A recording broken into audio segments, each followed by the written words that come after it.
Praise God. Isa pong malakas na palakpak sa ating Diyos. Mabuti po ang Diyos. Amen. Amen.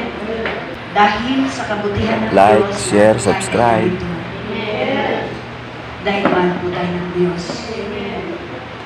Sabi sa Matthew 12:12, lagi po yung sinasabi, na ang bawat isang tao ay mahalaga sa Diyos. Kanabitin mo yung katabi mo, mahalaga ka sa Panginoon. Mahalaga po tayo kaysa maraming bituin, buwan, araw, maraming planeta, marami pong halaman, bulaklak, kahoy, mga nilalang sa dagat. Ang tao po ang pinakamahalaga na ginawa ng Diyos. Amen. Ang Diyos po ay wala pong plano na mapahamak ang tao. Wala siyang plano na magkasakit ang tao, maghirap ang tao, masaktan, mabigo, umiiyak, mabibigatan. Wala po, kasi nga po, mahal ka ng Diyos at mahalaga ka sa Kanya. Amen. Pero bakit ang mga bagay na ito ay nakakarating sa ating buhay, ating mga nararanasan? Kanina, sa cellphone, nagsaswipe. Meron pong isang nanay iyak ng iyak. Dahil habang siya naglalaba, nahulog sa duyan ang kanyang anak. Nakita niyo na siguro yun kung napansin niyo. Ngayon, iyak siya ng iyak.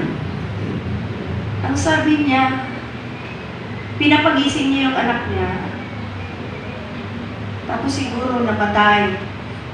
Kasi pinapagising niya. Tapos ang sabi niya, ano siya eh, Cebuana din. Sabi niya, Ginoo. Ibig sabihin nun, Panginoon. Ginoo. Kalain ni mo. Ano yung salitang kalain ni mo? Masama. Bakit? Masama ka. Yung parang gano'n, lain. Iba ka. Parang masama ka. Yun na yun sa kabuuan. Yun na yun. Nga nung kinipa naman ang bata, nagamay pa, imong gikuha. Nagpa-practice akong Bisaya kasi pupunta akong Mindanao. Kasi pag nagpipreach ako doon, Tagalog pa rin, hindi ko talaga alam mag-preach. Kahit Cebuana ako, hindi ko alam mag-preach ng Bisaya. Sabi niya nga Panginoon ko, napakasama mo. Bakit itong maliit na bata siya pa ang kinuha mo? Na maliit pa. Dapat ba talaga sabihin ng isang tao yun sa Diyos? Hindi po. Ito problema ng marami. Kapag may nangyayaring pangit sa buhay, nabibigatan sa buhay, maraming problema, maraming kabiguan, maraming depresyon, maraming discouragement. Kapag sila po ay nakaranas ng ganito, sa Diyos ang sisi. May kilala ba kayong taong ganyan? Diyos ko, bakit ako pa? Hindi naman ako pumapatay. Di naman ako nagnanakaw. Di ka nga pumapatay, pero nagbumura ka. Nagsisinungaling ka, nagdadaya ka, nanlalait ka. Parehas po yun kasalanan sa harapan ng Diyos. Di ka sumasamba, di ka nagpipre, di ka naglilingkod. Parehas po yun kasalanan sa Diyos. Amen? Ganito lang po yan eh. Pag nagnanakaw ka ng 5 piso o piso, tapos nagnakaw siya ng 1 milyon, pares tawag sa inyong dalawa. Magnanakaw pa rin. Amen? Dapat bang sabihin ng nanay na yon sa Diyos na buhay na napakasama mo? Kasi yung bata, parang walang malay, walang kasalanan sa kanyang kaisipan. Bakit siya pa? Tingnan mo naman. Walang kinalaman ang Diyos doon sa nangyari na sa bata. Kasi, kilala naman po natin si Satanas sa Biblia. Amen. Ang kanyang misyon ay magnakaw, magwasak, at pumatay. Ngayon, namatay yung anak niya. Ang Diyos ang sinisisi. Si Satanas nagtatawa. Si Satanas ang gumawa sinisisi. Maraming taong ganyan. Maraming taong ganyan. Na para bagang ang Diyos ay masama, ang Diyos ay hindi mabuti. Ang Diyos po ay mabuti. Amen po ba? Mabuti ang Diyos.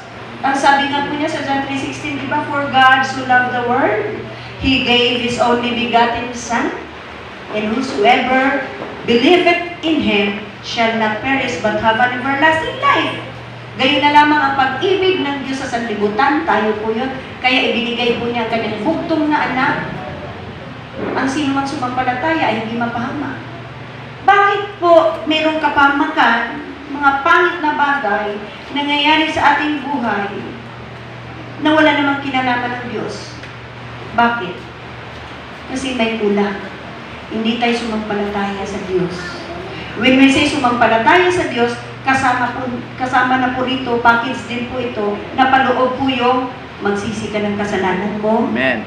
magbalik loob ka sa Diyos. Amen po ba? When you say mananampalataya ka sa Diyos, susunod ka sa Diyos, sasamba ka sa Diyos, mamahalin mo ang Diyos, maglilingkod ka sa Diyos, napapaloob po yan doon sa salitang sumampalataya. Amen. Yun po ang wala sa maraming tao.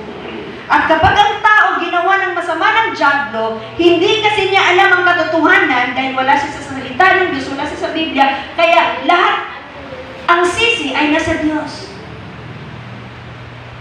Kahit kailan, walang kinalaman ang Diyos sa nangyari na gaganap sa kasamaan sa buhay ng tao dahil mabuti ang Diyos. Amen. God is good. Amen. Amen. All the time, God is good. Amen. All the time.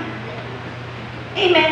Ngayon, para ang mga bagay na ito ay matapos sa buhay ng isang tao na pag mayroon pong mga pangit na bagay na nangyayari na gaganap sa kanyang buhay, na dapat hindi po niya sinisisi ang mabuting Diyos, dahil wala na po siyang planong mapahamak ang tao. Amen?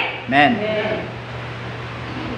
Dapat, ang tao po, para matapos ito sa kanyang buhay, lumapit po siya sa Diyos. Amen.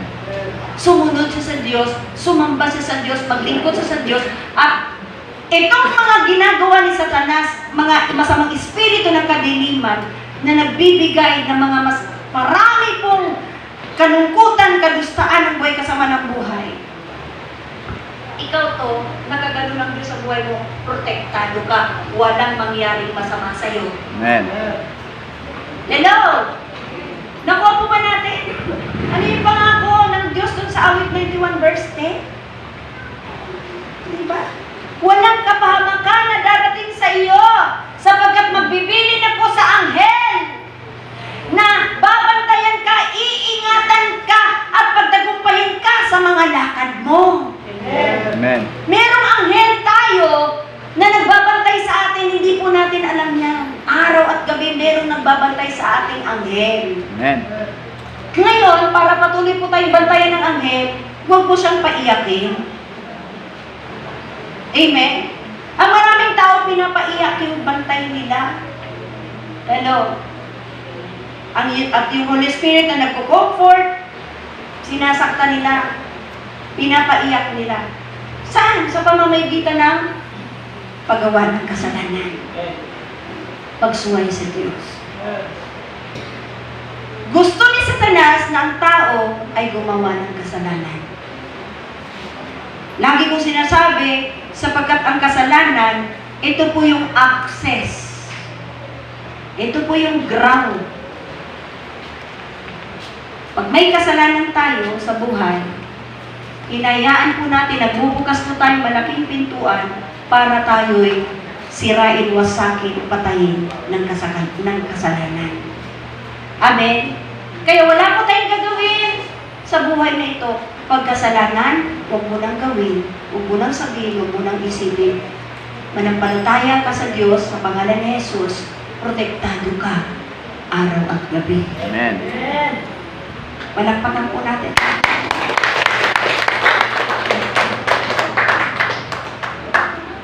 Gaya po ng panalangin ni sa 3 John, sa aklat po ng 3 John. Ang 3 John po ay Sulat po siya ni John the Apostle, yung one of the 12 disciples, okay? At siya din po may kinalaman sa Book of Revelation. Okay? Meron pong sulat si John kay Gayo. Si Gayo po ay isang mabuting Kristiyano. Ordinary member po siya ng church na hindi kilala. Okay? Si Gayo po ay ma-influensang membro ng church na hindi kilala. Kilala po siya sa paggawa ng mabuti, kaya kilala siya. Kasi nga po, pag gumawa po tayo ng mabuti, ito po yung nag-iiwan ng tata. Amen po ba? Na mabuting tao yan, mabuting pastor yan, mabuting public minister yan, mabuting bata yan. Amen po ba? Okay? May sulat po si John sa kanya, the Apostle. Okay? Sa verse 1 ng 3rd John, pasok na po tayo sa ating topic. Okay, iti-take up po yung malalim sa yung pong pangatlo sa dinidiinan na salita ni John kay Gaius. Sa verse 1, ang sabi niya, the elder unto the well-beloved Gaius, whom I love in the truth. Beloved, I wish above all things that thou mayest prosper and be in health. Ibig sabihin, enjoy good health. Even as the soul prospereth, and that all may go well. Ito po ang pangarap ng Diyos sa atin. Napakagandang prayer. Okay? Your soul, ibig sabihin your soul getting along well. Okay? Verse 3, for I rejoice, nagagalak daw po si John, greatly. Hindi lang po ordinary ang kanyang kagalakan, kundi great, dakila. No? Malaki, malalim ang kanyang kagalakan. When the brethren came and testified of the truth that is in thee, even as thou walkest in the truth. Verse 4, I have no greater joy than to hear that my children walk in truth. So, bagaman si Gaius ay ordinary member of the church, no, ma-influential member of the church dahil sa kanyang kabutihan. Okay? Basahin muna natin sa verse 2 ng Tagalog. Minamahal, aking idinadalangin na sa lahat ng mga bagay ay mapabuti ka. Napakagandang prayer, ano? Okay? All is well. Okay? Dahil yun naman po yung kaya nga po nagpunta si Jesus Christ sa ibabaw ng lupang ito para magbigay po siya ng buhay na ganap at kasiyasiya. At magkaroon ng kalusugan, mabuting kalusugan, good health. Okay? Mapabuti ka sa lahat ng bagay, tapos mabuti pa ang kalusugan mo, wala kang sakit at karamdaman. Kung paano nasa mabuti rin kalagayan ng iyong kaluluwa. Amen? So, tatlo po ang panalangin na maganda ni John kay Gaius. Una, lahat ng mga bagay, sa lahat ng mga bagay mapabuti ka, tapos magiging mabuti ang iyong kalusugan, good health ka, tapos ganoon din po ang kalagayan ng iyong kaluluwa ay mabuti. Okay? Hello? Amen. Napakagandang panalangin. So, ito pong si Gaius ay nasa katotohanan. Kunyari sa church, ito pong si Gaius nasa Jesus My Life Church. Nasa katotohanan. Di ba maganda? Nasa Jesus My Life ka, nasa katotohanan ka. Ang pinagkaiba po ni Gaius sa maraming Kristiyano at nasa katotohanan, kasi marami naman po nasasabi ngayon na pag nag-church ka, nasa katotohanan ka. Amen? Amen. Pag biblical Christian ka, nasa katotohanan ka. Ang pinagkaiba kay Gaius, nasa katotohanan siya, lumalakad siya sa katotohanan. Amen. May pinagkakaiba doon.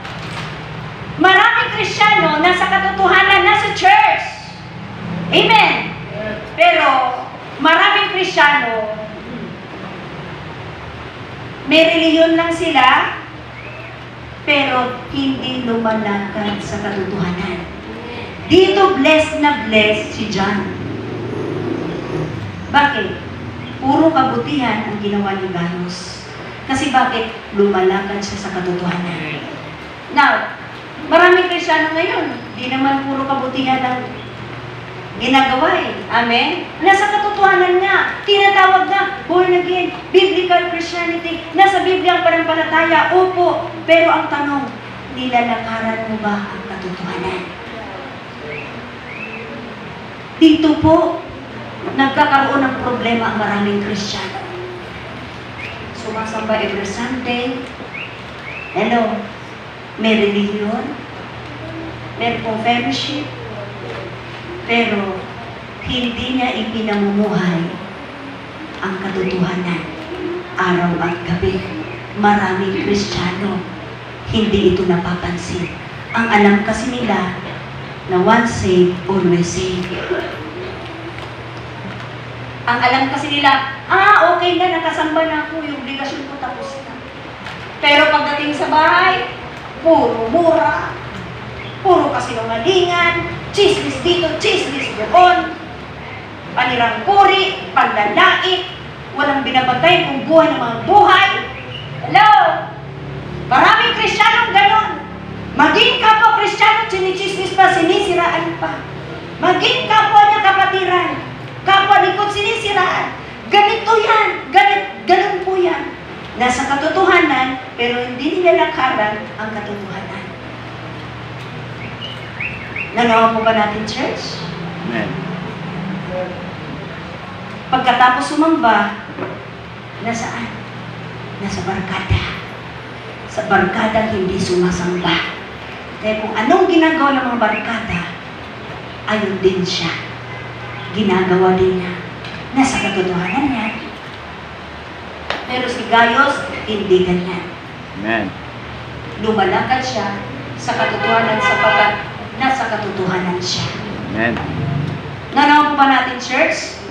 At napakaganda ang prayer ng matatanda ng iglesia. Si John, mapabuti ka nawa sa lahat ng bagay dahil mabuti ka, lumalakad ka sa katotohanan. Amen? Mapabuti ka nawa sa lahat ng bagay at magkaroon ka ng mabuting kalusugan kung paano ang iyong kaluluwa ay mabuti rin kalagayan. Magkaroon ka ng good health. Amen? At higit sa lahat, yung kalagayan ng kaluluwa mo ay nasa kabutihan. Kung mapapansin natin, church, nagagalak ang puso ni John.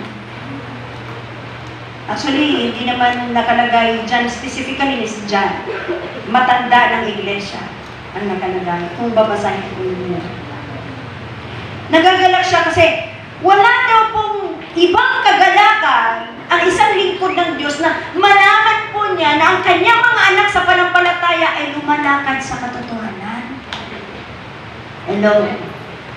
Ako, bilang pastor ninyo, kahit ako'y babae, sa aking kalagayan, na ako'y babae, na dapat, hindi ako dapat lalaki. Pero, wala Ginawa ko lingkod ng Diyos. Nagagalak ako sa Jesus is my life kapag lahat ng aking anak sa panampalataya, kayo po yun. Amen. Yung iba wala, maraming wala. Na kayo'y tuloy-tuloy sa Panginoon. Amen. Nakikita ko po kayo sa ngalan ng Diyos sa buhay ko na naglilingkod kayo sa Panginoon. Na kahit nasa kahirapan, nasa pagtitiis, nasa pagdurusa, nasa kalungkutan, kahit nakakaranas po kayo ng mga sigalot sa buhay, ay nakikitaan po kayo ng Diyos sa buhay ko na nagpapatuloy. Alam nyo, lahat po ng aking kalungkutan, pagdurusa sa buhay, bigat, na aking pong daladala sa buhay, napagaan. Amen. Hello? Pero kung kayo hindi ko nakikita every Sunday, tapos naglilikod ka na, nawawala ka pa, alam niyo, marami na akong kalungkutan sa buhay, dinagdagan niyo pa. Parang ganun. Amen? Pero wala sa akin yun. Wala sa akin yun. Kahit anong gagawin niyo sa Satanas, di ako pektado dyan. Amen? Kasi, sinasabi ko nga po, kahit wala akong attendee, pastor pa rin ako. Amen. Kasi yun ang tawag ko. Amen? Kahit nilalait ako na dyan ng iba na hindi ako qualified, eh kami ni Lord nun eh, may revelation ako eh. Amen. Hindi nila ako matitinag. Kasi sila bang kinausap ng Diyos na hindi ako pastora? Ako kinausap ng Diyos sa pastora ako. Amen. Aba, ikaw pastor ka, kinausap ka ba ng Diyos? Pastor ka o nag-Bible school ka na? Nag-graduate ka na sa Bible school, kaya ka nag-pastor? Hindi lahat ko nag-graduate sa Bible school ay pastor. May calling, pastor. Calling po yan eh. Nanaw po ba natin, church? Amen. Eh ako po, di ako makapaniwala. Parehas na verse, parehas ang messages ng Lord sa akin. Amen. Na ako ay kanyang sinugo. Yun ang dalawang verse na yun. Na nagpapatibay ng aking mga paa sa pagtayo sa pulpito. Amen. Amen. Ngayon kung makikinig ako, doon sa mga sinasabi po ng nanunuligsa. Alam niyo, nabasa ko sa Book of Zacarias. Ang sino man po mag-iwan sa kanyang kawan ay mapapahama. Nakakatakot. Kung pakikinggan ko sila, dahil hindi ako qualified sa kanila, hello, mawawala ko sa pulpito, kawawa naman pala ako. Mapapahamak naman pala ako. Amen? Pero hindi. Alam niyo, kung gagawin kang lingkod ng Diyos, pastor ng Diyos sa mga tupa, lahat ipapakaya niya sa iyo. Amen. Kahit wala kang kakainin, wala kang maraming pera, sapat, yan lang ang pera mo. Kahit yung kalagayan mo, ganyan lang. At yung kalagayan ng mga kaklase mo, mga kasamaan mo, eh ganyan na, bantayo na. Alam niyo, pinapakaya ng Diyos sa atin. Yung spirit of contentment, kakayanan, ay nasa atin na yun. Mga lingkod ng Diyos, kahit anong pagtitiis, kahirapan, pagdurusa, kaya natin yan. Amen. Kung may calling tayo sa Lord. Purihin ang Diyos. Amen po ba? Amen. Kung may calling tayo sa Lord, ano man po ang ating mga pinagdadaanan sa buhay, sumasamba ka man, manampalataya ka man, kapag may calling ka kay Lord, kayang-kaya mo yan. Amen. Palakpakan po natin ito sa atin. And I do believe in my heart na lahat po tayo narito ay dinala ng Diyos dahil may tawag po tayo sa Kanya. Amen? Ngayon, church, punta po tayo sa ating pinakatago. Okay, bilang review lang po, doon po, pinapabot po natin yung pong prayer ni John. Nasabi niya na sa lahat ng mga bagay ay mapabuti ka. Financially, materially, emotionally, physically, mentally. Diyan po napapaloob ang lahat ng bagay. Amen. Amen? Amen. Amen. At siya naman po ang pangako ni Jesus, di ba? Seek ye first the kingdom of God and all. Amen? And all these things shall be added unto you. Amen. Napakasimple lang po ang buhay. Kung gusto po natin na mapabuti po tayo sa lahat ng bagay sa ating buhay, magaan, mapayapa, contentment life, malusog na pangangatawan. Hello? Kahit simpleng buhay, alam niyo ba, higit ka sa mayaman doon. Amen. Mas mayaman ka pa sa may-ari. Mas mayaman ka pa kaysa kay Bill Gates. Hello?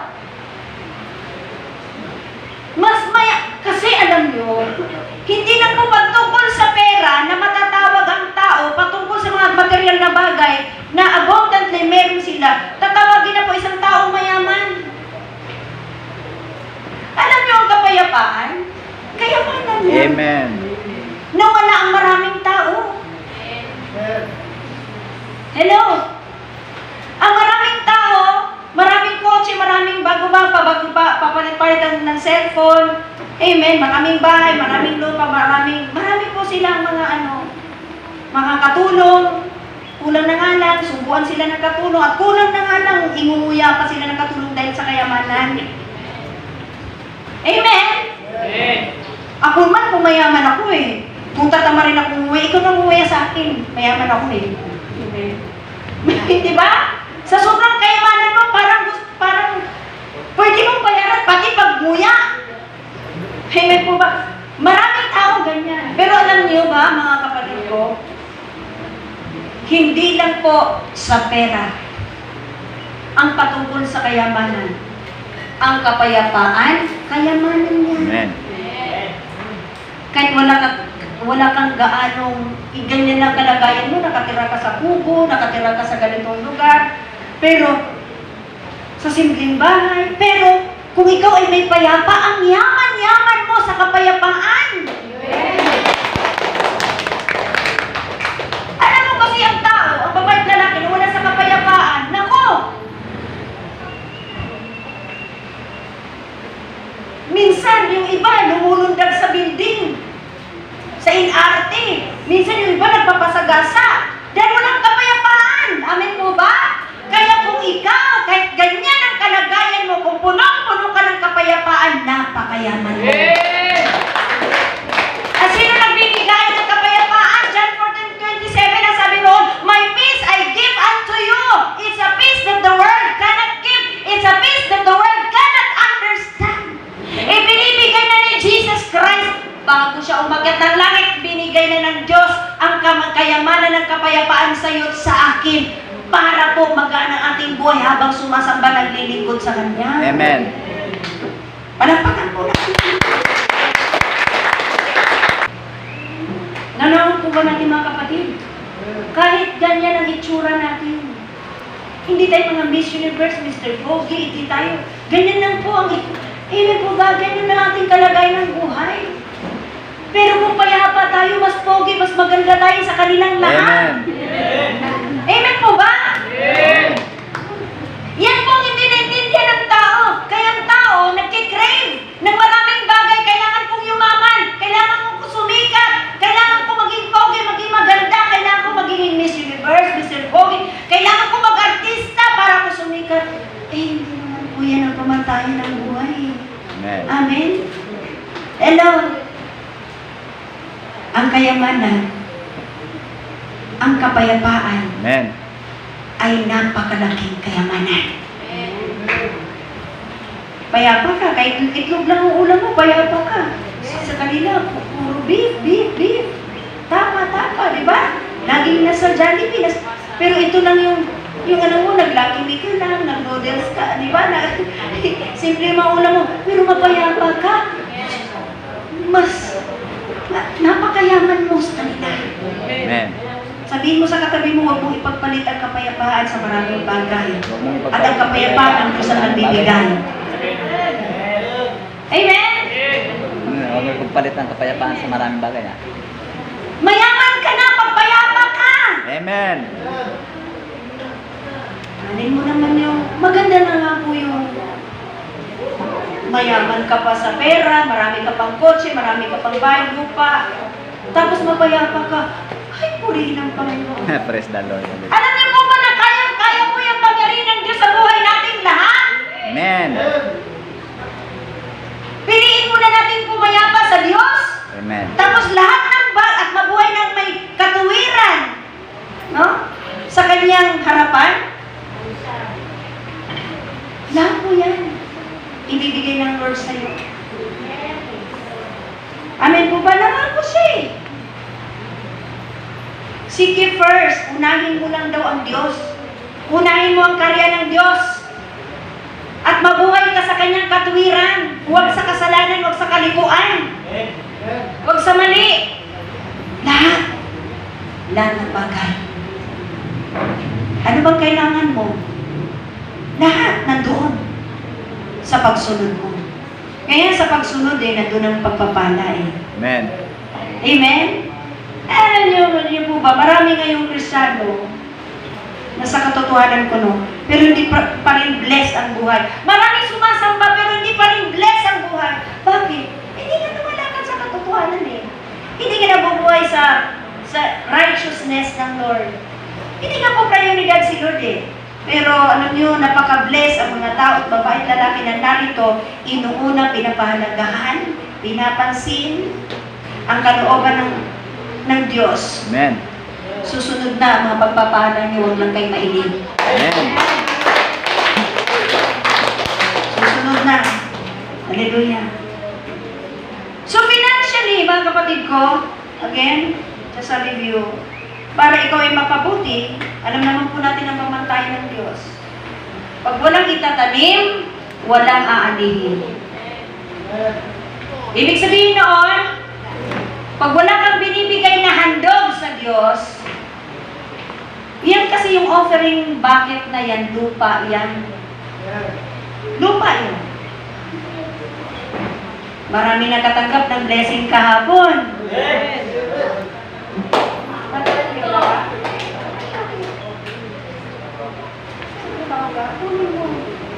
Nandun lang yung...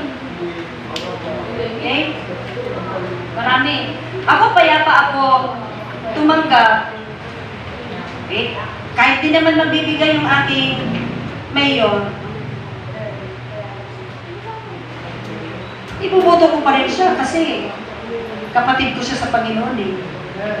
Amen? Bagamat gusto ko rin iboto ng iba, di naman pwede dalawa. Amen? Pipiliin ko po yung kapatid ko sa Panginoon.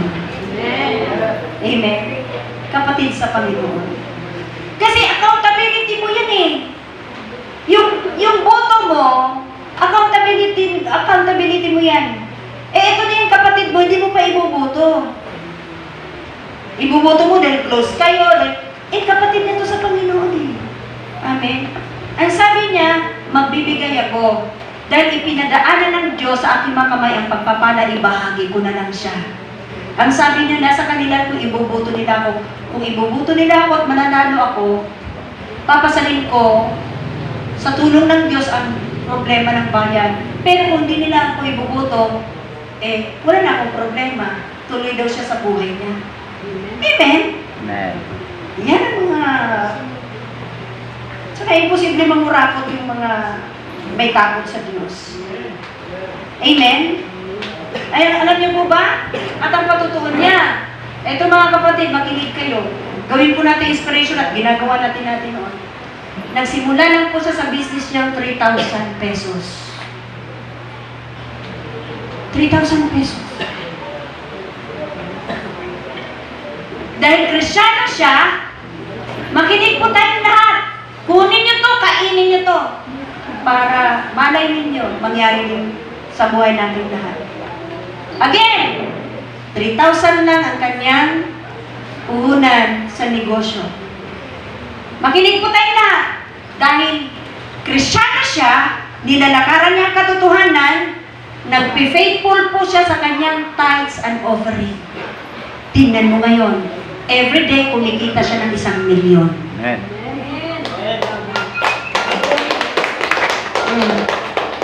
Kaya Kristiyano, hindi pwedeng sasamba. Kasi pag hindi siya sasamba, hindi siya makapagbigay, hindi siya makapagtanim. Amen po ba? Bakit ito pumapasok sa atin? Ang sabi ni John kay Gaius, mapabuti ka sa lahat financially. Amen? Alam natin paano mag-grow ang financial mo sa buhay.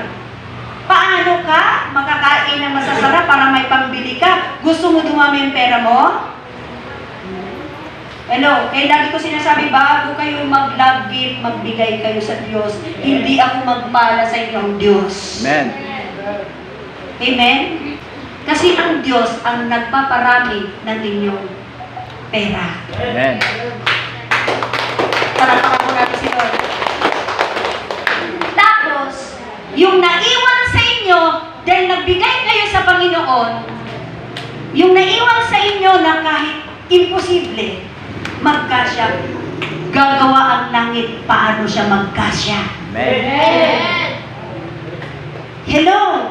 Nanoon po ba natin, church? Amen. So, ang pamantayan ng Diyos para financially, mapabuti tayo, ang pamantayan ng Diyos ay magbigay ka, maghandog ka. Amen.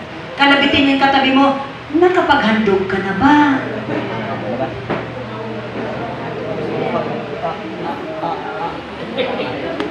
Diba, kaya hindi niya ako mabigyan. Mabigyan, makapaghandog lang kayo sa Diyos. Amen. Masaya na ako nun. Dahil kaligayahan ko yung nakasunod kayo sa Diyos. Amen. Hello! Siyempre, financially blessed ka, siyempre mabibili yung maraming bagay. Kaya financially, materially, magkasama na po yun. Amen! Amen. Nanood po ba natin, church? At yung salitang at magkaroon ka ng kalusugan. Puri ng Panginoon. Mabuting kalusugan. Ito po ang kalooban ng Diyos. Amen. Ano yung sinasabi sa Exodus 15:26? Ano sabi roon? I-review po natin. Kung. Ayan nga, conditional eh. Kung matyaga kang makinig. Amen? Makinig. Matyaga kang makinig. Kagaya nun, makikinig ka ng salita ng Diyos, makikinig sa Diyos. Amen. Kailangan mong pagtyagaan ang pakikinig mo sa Diyos. Amen. Nanood po ba natin? Amen. Yung paano yan? Yung iba hindi nakakatyaga. Kailan nyo, yung mga kapatiran na sa malayo, napapalay sa Jesus My Life, inilunood din ang puso ko, Lord. Panginoon, ibalik niyo po yung mga kapatid ko na malapit sa church para po sila makapagsamba. Lord, gawin niyo po ito sa ngalan ni Jesus at alam ko gagawin ng Diyos yun. Amen. Palakpakan po natin si Lord. Ang sabi roon, again, makinig po tayo, mga kapatid. Exodus 15:26. I-review po natin na para doon po sa mga hindi nakarinig. Kung inyong diringgin ng buong tiyaga ang tinig ng Panginoon mong Diyos at iyong gagawin ang matuwid sa kanyang mga mata. Wala kang gagawin kundi puro matuwid. Walang kalokohan, walang kalikuan, walang masama. Matuwid sa kanyang mga mata. At sa kanyang mga mata at iyong susundin ang kanyang mga utos. At iyong diringgin ang lahat ng kanyang mga batas. Wala akong ilalagay na karamdaman sa iyo. Amen. Church, reflect, check ourselves. I-check po natin ang ating mga sarili. Saan tayo nagkulang, nagkamali, nagkasala? Saan tayo babawi? Para walang ilalagay na sakit at karamdaman ng ating Diyos. Of course, di natin alam yon. Si Satanas, naisahan tayo.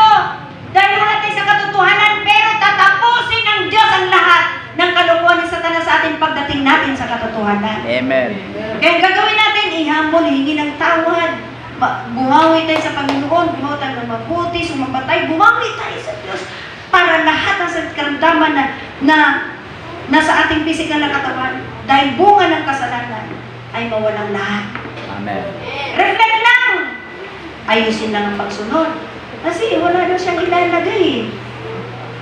Wala siyang nilalagay na sakit at karamdaman. Pero si Satanas naglalagay. Hello? Amen? Now, bakit nakapaglagay si Satanas? Bakit? Baka tayo nalingat. Amen? Baka hindi tayo nakapag-ingat. Nalingat tayo? Hindi tayo nakapag-ingat? Salisi! Nasalisihan! Amen? Sikuhin mo yung salisi, hindi kita kailangan sa buhay ko, layas! In Jesus' name. Amen. Nasalisihan ka ba? Napasukan ka? Palayasin mo yan in Jesus' name. Kasi ang Diyos, hindi siya naglalagay ng sakit at karamdaman. Amen, isamay. Amen, kung meron ka yan, baka nasalisihan ka. Patuloy mo yung palayasin at humingi ka ng habag sa langit. Amen? Amen. palapakan po natin ating Diyos sa buhay. At ito pa ang gagawin natin mga kapatid. Sa Kawikaan 14:20, ang tiwasay na puso ay magbibigay buhay sa laman. Sabihin mo din sa tabi mo, tiwasay ka ba? Tiwasay ka ba? Tiwasay ka ba? Tiwasay ba yung puso mo, yung isip mo? O napakagulo? Kasi kung may kapayapaan ka, bubuti ang iyong physical na laman. Alam nyo, yung palang kaguluhan sa ating isip, yun po yung nagbibigay ng kapahamakan, ng sakit at karamdaman, kabiguan sa ating physical na katawan. Amen. Kaya ako, kahit gaano po kagulo yung buhay ko sa anumang sitwasyon ng aking buhay, sa loob at labas sa aking tanan, pilit ko'y pinapayapa. Amen? Hello? Bala ka dyan. Bakit ako? Bakit sa kasalanan mo ako magpapasan? Bakit ako maapektuhan sa ugali mo? Diba sa loob at labas, diba maraming nang bubwesit sa atin, maraming nagbigay ng mga sama ng loob. Amen po ba? Maraming nananakit, marami po nagbibigay ng bigat. Diba? Bigat nila. Pinapapasan sa atin. Ako naman, kinakalaban ko, sabi ko, bakit? Bakit ako maguguluhan? Bakit ako maapektuhan? Ikaw yan! Ang sama ng ugali mo. Tapos ako magpapasa ng masama ugali mo. Papayapa ako ngayon. Amen. Ikaw lang yung magdala ng bahala sa buhay mo. Amen! Dapat, kung sino man yung kaibigan mo, karelasyon mo, sino man yan, sa loob at labas ng tanan, sa katrabaho, sa paaralan, kung meron parang pwede ka na magtampo, pwede ka na sama ang loob. Huwag sumama ang loob mo, huwag kang magtampo. Amen. Ipayapa mo yung loob mo sapagkat siya na naman ang masama ugali. Siya magdadala nun, hindi ikaw. Amen po ba? Amen. Magpakatalino po tayo. Kasi minsan, alam mo, sumama yung loob ko sa kanya. Bakit? Kasi itong ginawa niya sa akin. At least hindi ikaw gumawa. Huwag nang sumama ang loob mo. Siya dapat ang magsasuffer noon. Amen! Amen. Sana ho nakita natin nakuha natin para mag-aanlag yung ating buhay. Magkaroon tayo ng tiwasay na puso. Amen. Kasi mabuti yan sa ating physical na laman.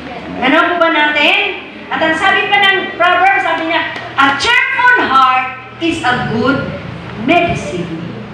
Kainin niyo to, mga kapatid. A cheerful heart is a good medicine. Pag masayahin ka, magandang gamot yan kung may sakit ka. Amen. Kung nakangingay ka pa, lagi nang bibigatan, lagi kang nangangamot ng ulo mo, lagi kang nabubesit, lagi kang nalulukot, wala na yung sakit mo. Kayo yung mga tao, nagpapabigat sa'yo, pwede pang mag-distansya ka muna. Mag-keep distance ka, baka lumala kayo sakit at karamdaman mo. Amen? Pero kung anak mo na yung natasawa mo, huwag kang mag-distance. Mahalin mo na lang sila. Amen. Amen? Pero kung may panahon ka man mag-distansya at bigat na bigat ka, ay, huwag kang mag-suicide dyan. Amen? Dahil mahal mo, tapos sakit siya ng ulo mo, may time ka pang man tumakbo, ay, takbuhan mo na para pumayapa ka sa buhay mo. Amen? Praise the Lord. See, ito po yung ating didinan. Paanong nasa mabuting kalagayan ang iyong kaluluwa? Ang ganda. Pinapanalangin niya kay Gaius na paanong nasa mabuting kalagayan ang iyong kaluluwa. Kalabitin mo muna yung katabi mo. Kumusta ang kalagayan ng iyong kaluluwa? Kumusta? Nanganganib? Pa-suicide na ba? Nagbibigti na? Na mahulog na? No. Kumusta ang kalagayan ng kaluluwa nating lahat?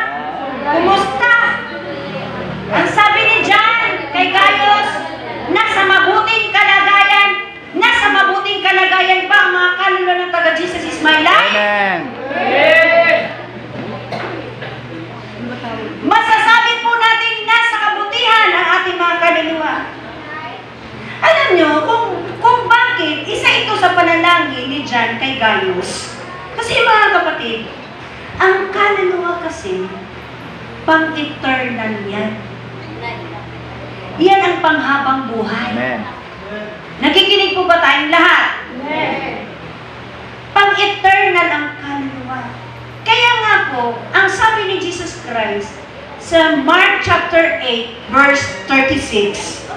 Basahin po natin yung Mark chapter 8, verse 36. At ilista niyo po mga kapatid ko para meron po tayong babasahin sa ating pag-uwi sa bahay. May Biblia na po ba ang lahat? Kung wala pa, lumapit kayo sa akin o kay Sister Jonalisa. Kung wala pa, bibigyan kayo namin ng Bible. Okay, di na po kami manghihingi ng 30 pesos. Alam naman namin nag-o-offering kayo. Bahala na si Lord. Okay? Ang sabi po rito sa verse 36. Sapagkat ano ang mapapakinabang ng tao na makamtan ang buong sanlibutan ay mapapahamak ang kanyang kaluluwa o buhay. Ano daw po ang mapapakinabangan ng isang tao na mapahamak naman daw po ang kanyang kaluluwa? Maangkin po niya ang lahat ng pera sa buong daigdig. Lahat ng kotse, lahat ng lupa, walang masama po. Lahat ng pinag-aral, lahat ng diploma, certificate, katanyagan, lahat yan nasa iyo na. Maganda po yan, walang masama. Kung mas maganda naman ang kalagayan ng kaluluwa mo, ay ang dami mo pa ng bonus. Kaya lang nakakalungkot, kung marami kang pera, magandang trabaho, negosyo mo, ang daming lupa at kotse, mataas ang pinag-aralan mo dito sa lupa, sikatan ka, politicians ka, eh kumusta naman? Yung kaluluwa mo na sa mabuting kalagayan ba? Ikaw na ang pinakamahirap sa lahat, kahit mayaman ka dito sa lupa. Dahil ano ang mapakinabangan mo? Makamtan mo ang buong sanlibutan. Ibig sabihin, buong kayamanan ng sanlibutan. Lahat ng babae, lahat ng lalaki, lahat ng ano man po ang nasa sanlibutan. Mga bisyo at kasalanan, ano man po. Sa'yo na lahat yan, naranasan mo yan, nag-enjoy ka na dyan. Eh, kumusta naman ang kaluluwa? Nasa kabutihan ba? Kaya tayong taga-Jesus My Life, kahit grade 1 lang inabot ko. Amen. No read, no write pa ako. Purihin ang Paano Diyos. na kaya ang buhay ko? Kanta ko yun ng word eh. Pero kahit grade 1 ka, basta nasa Diyos ka, ipurihin ng Diyos. Amen. Praise the Lord. Amen. Kahit wala kang pinag-aralan, hindi yan tinitingnan ng Diyos sa'yo. Amen. Ang tinitingnan ng Diyos yung may pinag-aralan ka sa Kanya, sa Biblia. Amen? Dahil hindi ka naman tatanungin ng Diyos pag pumunta ka ng langit, o seaman ka ba? Doktor ka, nurse ka, medtech ka? Ha? Principal ka ba? Teacher ka ba? Hindi ka tatanungin ng Diyos ng ganyan. Amen po ba? Hindi ka tatanungin. Ang sabi roon, well done, my good and faithful servant. Amen. Good and faithful! Nagpakabuti ka ba sa iyong buhay dito sa lupa? Faithful ka ba sa Diyos na sumamba, manalangin, magbasa ng Biblia, maglingkod sa Kanya? Yan po ang tatanungin. Yun po ang sasabihin sa iyo ng Diyos. Good ka, faithful ka. Servant ka ng Lord. Amen? Amen. Kaya di ba ito lang ang ating si Jonalisa nga eh. Ang laki na ng iyak niya. Ang laki ng pasasalamat niya. Siguro, Sister Jonalisa, pag may mayaman tayong attender ito, pagtatawa na siya, 500 lang. Saya-saya naman, hello. Diba? Ang saya-saya, 500 lang. Ganyan kasi ang mga babae at lalaki na nakarating na sa Panginoon. Kung anong dumating, masaya na. Amen. Kontento na. Masaya na siya, payapa na siya. Pero maraming mayaman, milyones na, walang kapayapaan. Hindi pa marunong umiyak. Kasi maraming pera eh. Yung mga mayayaman, hindi marunong umiyak sa Diyos. Saan tatanggalin ni Lord yun para matuto ka umiyak sa Kanya. Amen po ba? Amen. Kapatid, ano po ba ang kaluluwa? Kilala natin si kaluluwa. Di ba ang sabi sa 1 Thessalonians 5:23, naway panatiling walang kapintasan ng inyong mga espiritu, kaluluwa at katawan. Ang tao ay meron tatlong sangkap. Ang tao po ay nabubuo po siya ng tatlo. Again, meron tayong espiritu, leader po yan. Kaluluwa. Ano ang kaluluwa? Servant. Ano ang katawan? Alipin. Okay. Ganito yung mga kapatid ko. Ang kaluluwa, isa po yan sa sangkap ng tao. Ang kaluluwa, siya po yung ating diwa. Ano ba yung diwa? Yung diwa, yun po yung bahagi ng isang tao na hindi nakikita. Amen? Amen. At yung diwa, ang mga aspeto ng diwa, ayun po yung kaisipan. Hello? Yun po yung emosyon. Yun po yung personality. Yun po yung konsensya. Hello? Yan po ang kaluluwa. Amen. Ulitin ko. Kapag may kaluluwa ka, may konsensya ka, meron kang emosyon, meron kang kaisipan, meron kang kalooban. Amen. Nanawa po ba natin? Yan po ang kaluluwa. Yan po ang diwa. Ang kaluluwa, again, bahagi siya ng tao na hindi mo siya nakikita. Yan po yung kalooban. At itong kaluluwa, na yung isa sa aspeto ay ang kaisipan natin, ito po yung dinidigma ng dyablo. Tingnan nyo, kahit tayo nag-iisa, nagaganyan, tulala. Pag tulala ka, tapos ang gulo-gulo ng isip mo, dinidigma ka ng dyablo niyan. Pag dinidigma ka ng dyablo yung isip mo, sabi mo, Jesus name, lumabas ka sa ulo mo. Lumabas ka sa kaisipan mo. Amen? Kasi, kung hindi ka lalabas dyan sa kaisipan mo, sa ulo mo, sa head mo, matatalo ka. Nakuha po ba natin? Kaya mga kapatid ko, yung bahagi na hindi nakikita ng kaluluwa, ito po yung pinaka-personality natin na pagkatao natin. Ang kabuuan ng ating pagkatao ay ang kaluluwa. At ang kaluluwa natin ang dinidigma ng dyablo para makuha niya. Para madala niya sa impyerno. Amen? Tingnan mo. Pag sinaktan ka, sinunto ka, nasasaktan yung physical mo. Di ba? May pasa. Amen? May baga. Pag nakarinig ka ng masasamang salita, panlalait, paninirang puri, yeah? Mga salitang alam mo yung dinakakain-kalis, di ba masakit? Masakit? Ang kaluluwa mo, yun ang nakaramdam. Amen. Yun si kaluluwa. At yung kaluluwa mo na yan, yan po yung namamanglaw. Yan po sinasabi sa Psalms 42, bakit ka namamanglaw, o kaluluwa ko? Hindi ako nagkamali. Sa verse. Siya ang namamanglaw, siya ang naguguluhan. Kaya pag magulo ang buhay mo, yung kaluluwa mo ang ginugulo ni Satanas. Amen. Amen? At sino ang nakakagamot ng kaguluhan na yan, kapanglawan na yan, mga depression na yan, mga kalungkutan na yan, mga takot, mga pangamba, nababalisa. Ano nyo, si kaluluwa ang nakaramdam lahat niyan, emosyon niyan. Hello? At sino mong makakagamot dyan? Sino ang healer dyan? Jesus. Hindi lang po nag-heal si Jesus ng physical, pati po ang kaluluwa natin hinihil niya. Amen. Kaya pag magulo ang buhay mo, ibig sabihin nun magulo ang kaluluwa mo. Pag magulo ang kaluluwa mo, wala kang kapayapaan. Punta ka kay Jesus. Amen. Sunod ka kay Jesus. Tawag ka kay Jesus. Sumamba ka kay Jesus. Maglingkod ka kay Jesus. Yung kaguluhan ng kaluluwa mo, tatapusin niya. Amen.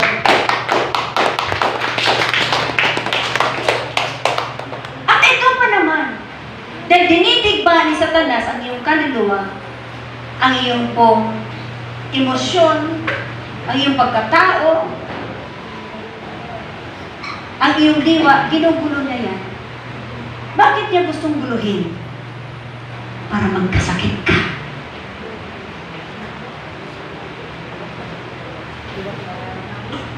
Bakit niya didigmain ang kaluluwa mo, ang isip, ang emosyon mo?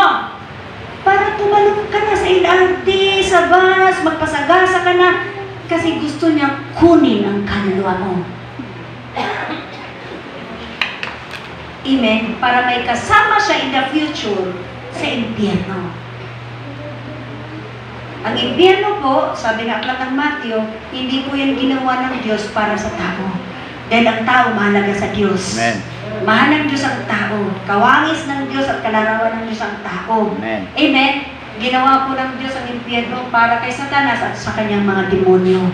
Kaya lang si Satanas, ayaw niyang walang kasamang tao. Ano yan? Pandamay. Naghahanap siya ng pandamay. Kaya mga kapatid ko, ito yung sinasabi ni Jesus Christ, ano ang mapakinabangan ng isang tao, makamtan man niya ang buong sanlibutan, kapalit naman ng kanyang kaluluwa o buhay. Ibig sabihin mga kapatid ko, huwag mong pabayaan ang iyong kaluluwa. Ipagpalit mo siya sa trabaho, sa negosyo, sa pangarap, sa anumang bagay, huwag mong hayaan. Oh, nagkaroon ka ng asawa, nagkaroon ka ng kaibigan, barkada, masaya ang buhay mo. Lahat ng kaibigan sa iyo na. Lahat po ng kaimanan dito sa mundo sa iyo na. Pero ano mapakinabangan mo dyan? Kung kapalit naman ang kaluluwa mo, mapapahamak naman. Ibig sabihin mga kapatid, mas pagtuunan mo ng pansin, ng tuon, ang kapakanan na magandang kinabukasan na mapapabuti ang future ng kaluluwa mo sapagkat ang kaluluwa ang pang-eternal. Amen. Ang panghabang panahon. Nanaw ba natin? Amen. Sino ang gustong mabuhay ng payapa? Amen. Lahat tayo. At ang kapayapaan, again, hindi po yung nabibili sa tindahan. Kahit mayaman ka, hindi ka nakakabilan ng kapayapaan. Sa Diyos mo lang yan nakukuha. At ang Diyos po ang nagbibigay niyan. Yan po ay bunga ng Espiritu, Galatians 5:19. Amen. The fruit of the Spirit is love, joy, peace. Kaya pag ikaw, hindi ka sumusunod ng totohanan sa Lord, hindi ka napapuno, napapuspos ng banal na Espiritu, hindi ka magkakaroon ng kapayapaan. Amen? Ngayon, paano ka mapuno ng Holy Spirit? Paano? How to be filled in the Holy Spirit? Parang nasa leadership tayo Para malaman natin, parang tayo empowered ng Holy Spirit. Di ba? Study the Scripture every day. Basahin mo palagi ang Biblia mo. Hindi ka puro cellphone. Minsan, ang cellphone, kapag ikaw nang hinawakan ng cellphone, masama na yan. Kailangan ikaw ang humawak ng cellphone. Huwag ikaw magpapahawak sa cellphone. Kasi, pag ikaw hinawakan na ng cellphone mo, hindi ka na makapagbasa ng Biblia. Dapat ikaw ang hahawak ng cellphone mo. Amen? Dapat, huwag puro cellphone. Alam niyo, ang instrumento ni Satanas ano yung mga gadgets na yan, kailangan po yan ngayon, nasa huling kapanahonan na tayo Ginawa po ng Diyos lahat ng gadgets para mapaabot ang masalita ng Diyos kahit sa abroad. Amen po ba? Maabot ng kaligtasan, makapag-share ka sa Facebook, sa Messenger. Amen? Nasa huling panahon na tayo. Kaya na po, dito po tayo maingat, ipapahamak po tayo ng cellphone. Hindi na po tayo makapagbasa ng Biblia, hindi na makapag-pray, pagod na ang isip, ang utak, wala na. Tulog na, napagod na sa cellphone. Alam niyo, pag puro ka cellphone, hindi ka matalino. Ang matalinong tao, laging hawak ang Biblia. Amen. Amen? Ngayon mga kapatid ko, yung kaluluwa natin, ang kinukuha ni Satanas. Kulang ang aking oras. Mga kapatid, magpapaalam po ako. Medyo may kalungkutan sa puso ko na alis ako ng Bulacan. Pero, ilang days lang naman, mga 22 days lang. Kasi, wala ito pinapagawa kasi sa atin ng Panginoon. Amen. Dadalawin po natin. Una, dadalawin natin ang ating mga kapatid doon sa Panginoon Jesus My Life Kawayan Bukidnon. Parapakan po natin ito. Pangalawa, mahalaga din po yung aking lakad dahil yung aking nabili na lupa na almost 7,000 square meter, kailangan siyang asikasuhin para maupahan uli ng Del Monte. Okay? Biyaya po sa atin ng Diyos yun habang naglilingkod tayo. Salamat sa Lord. Tingnan nyo, kahit wala na tayong trabaho, wala tayong negosyo, di pa rin tayo pinakabayaan ng Diyos. Amen. Ang kaparaanan ng Diyos napakaganda. Yung nabili po namin lupa ni Pastor Gary na 200 square meter, binili po namin 30,000 na sa pinaka-ano po yun, pinaka-highway, saan lang, gilid-gilid. Nabenta po yun ng 100,000. See? Ang galing, no? Kasi yung binintahan ni Pastor Kagawa, habang nanginginig pa, bukurang ilang araw lang bayad na. Galing, no? Ay, binigay ko sa kanila 20,000, napunta sa amin kay Pastor Gary ang 80, 30 lang aming punan, ganun kabuti ang Diyos. Amen. Tapos, yung pinagbinanong, yung lupa na yun, hindi naman binili ko doon dinagdagan ko lang ng konti, binili ko doon sa almost 7,000 square meter na inuupahan siya ng Del Monte. Hindi naman tayo gugutumin ng Diyos kasi pag tayo naglilingkod sa Kanya kayo lang kasi ayaw niyo maglingkod ng totohanan Amen? Maglingkod po tayo sa bahalang Diyos sa ating magpakain bubuhay. Amen po ba? Amen? Amen.